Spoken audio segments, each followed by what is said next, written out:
small to mid capacity motorcycle segment में अभी talk of the town is the pricing of the Triumph Speed 400.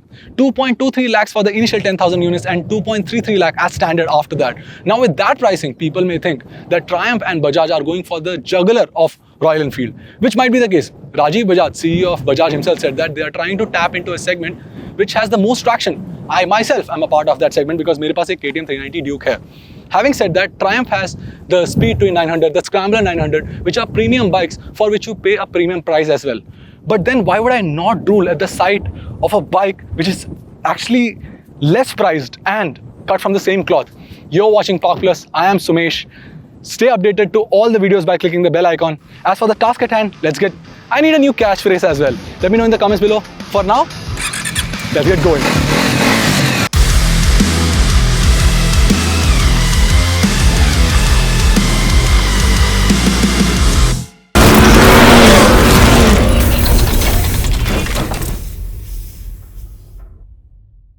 We have the Triumph 400 Speed right here in flesh, and let's take a closer look at the bike and see what it has to offer. To start with, we'll do with the front section. Okay, the Triumph Speed 400 comes shod with 17-inch 10-spoke alloy wheels. Now the problem here is that the India spec version is 176 kilos and the international version is 170 kilos. Now there's a reason for that.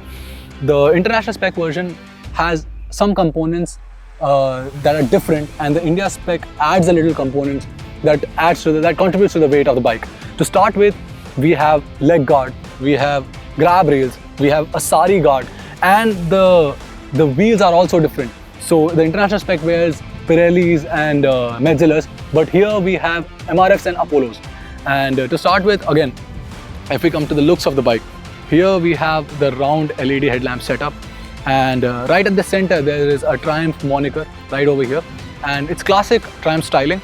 The headlamp setup is flanked by LED blinkers, and of course the suspension duties up front are done by 43 mm upside down forks with 140 mm of travel. Here we have a gas charged side mounted monoshock with preload adjustability that has 130 mm of travel. If we talk about brakes, there are 300 mm rotors up front for the front wheel and 230 mm at the rear.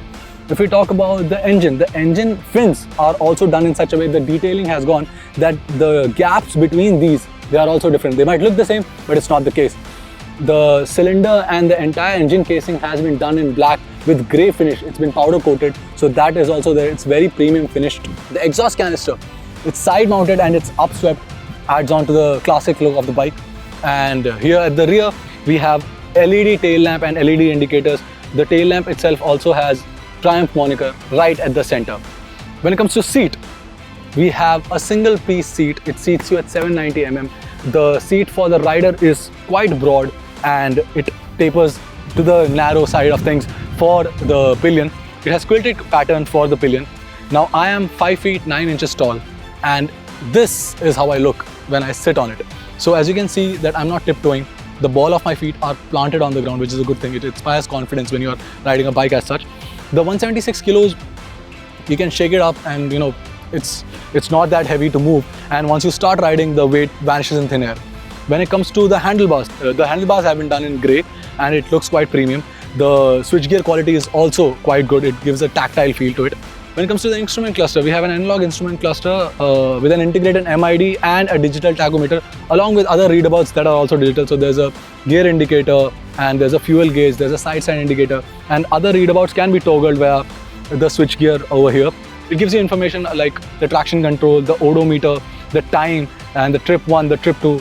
As I step on the foot peg, when it comes to rider triangle, the heel of my feet is right below my hip, which means it's a very comfortable stance to sit in. And the reach for the handlebar, it's not that. The handlebars has been set in a way that they are rider oriented, so you don't have to reach for it. You are sitting in a comfortable stance. It's a very neutral stance to sit in. This minimizes fatigue when you are commuting in the city as well as on the highway.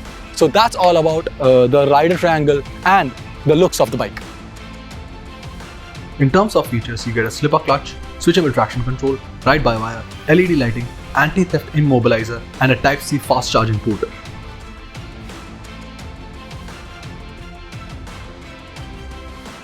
At the heart of the matter is a 398cc single-cylinder liquid-cooled engine that comes mated to a 6-speed gearbox, making 39.5 bhp of power at 8,000 rpm and 37.5 Newton meters of peak torque at 6,500 rpm. And of that torque, 30 Newton meters you get as low as 3,000 rpm. In essence, what it means is, should you feel the need for speed or there's a quick overtake that you want, you don't have to work up your gears, you don't have to downshift, you can just twist your throttle and you will get all the power at your whim.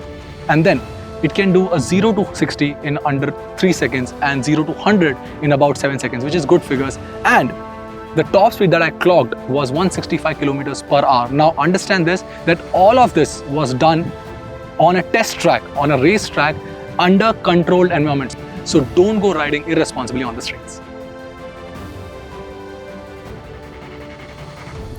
Now that we are riding the Triumph Street 400, let's talk about the ride quality.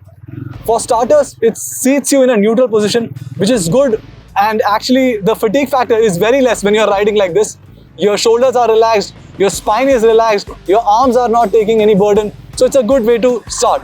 It's a neutral riding position, and when it comes to suspension, it's not too stiff, not too soft. Let me put it this way, you will not feel all the bumps and potholes on the road, but you will also get enough feedback to know what is going on beneath the tires. When it comes to braking, there is a 300mm rotor up front and a 230mm rotor at the rear. Both do a good job of shedding speeds. Both the brakes have quite nice a bite onto it, but then again, the shedding of the speed is done in a gradual way, which inspires confidence in the riders. And also, there's a predictability of stoppage. The rider will only go fast when he knows he can stop the bike when should the need arise. When it comes to the acceleration and cornering, the acceleration is brisk. It's a very user-friendly bike. You sit on it and it only takes a matter of time before you calibrate yourself onto the dynamics of the bike. And lastly, the tires that are shot with the Triumph Street 400, they do an incredible job of providing confidence. When I was riding on the track, it goaded me into cornering further, leaning further, which is a good thing. Now this segment has rivals like the Bajaj Dominar, KTM 390 Duke, Honda CB 350, Royal Enfield Meteor 350, to name a few. And how it goes up against them, that story has to wait another time. So what's the verdict? First of all, you don't get Bluetooth, you don't get turn-by-turn navigation, and the space between the rear fender and the tire could have been reduced a little, but that's my opinion. But what do you get? You get an all-new Triumph, which has the same premium quality as its elder siblings, which is a good thing. At 2.33 lakhs ex-showroom, you have ample amount of power to potter around town and for your long trips as well.